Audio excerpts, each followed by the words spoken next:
Step into Value Zone. Value Zone. Hypermart. Patancheru.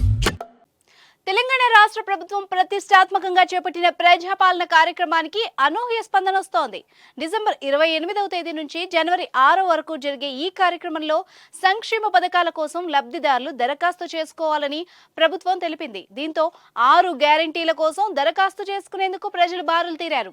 జనం తాకిడితో ప్రజాపాలన కేంద్రాలు కిక్కిరిసిపోతున్నాయి. ఈ నేపథ్యంలో ప్రజాపాలనపై రాష్ట్ర ప్రభుత్వం కీలక ప్రకటన చేసింది.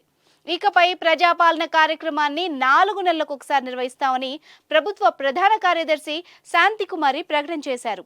ఈ కార్యక్రమంలో దరఖాస్తు చేసుకోని వారు తర్వాతి సదస్సుల్లో అప్లై చేసుకోవచ్చని వెల్లడించారు. ప్రజాపాలన కార్యక్రమ అమలుపై బుధవారం నాడు అన్ని జిల్లాల కలెక్టర్లతో సిఎస్ శాంతికుమారి టెలికాన్ఫరెన్స్ నిర్వహించారు. ప్రజాపాలన సదస్సులు ముగియగానే ఈ నెల 6 నుంచి 17వ తేదీ వరకు వచ్చిన దరఖాస్తుల డేటా ఎంట్రీ చేస్తామని తెలిపారు. ఈ నెల 17 లోపు అన్ని అప్లికేషన్ల డేటా ఎంట్రీ పూర్తి కావాలని అధికారులను ఆదేశించారు. మండల కేంద్రాల్లోనూ డేటా ఎంట్రీ ప్రక్రియ చేపట్టాలని తెలిపారు. అప్లికేషన్ల డేటా ఎంట్రీపై రాష్ట్ర స్థాయి సిబ్బందికి ఈ నెల 4వ తేదీ, జిల్లా స్థాయి సిబ్బందికి 5వ తేదీన శిక్షణ తరగతులు నిర్వహిస్తామని తెలిపారు.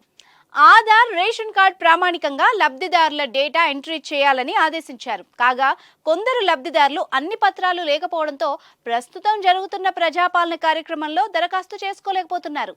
తమకు 6 గ్యారెంటీలు అందవని ఆందోళన చెందవద్దని, ఇకపై 4 నెలలకు ఒకసారి ప్రజాపాలన నిర్వహిస్తామని ప్రభుత్వ ప్రధాన కార్యదర్శి శాంతికుమారి కీలక ప్రకటన చేశారు.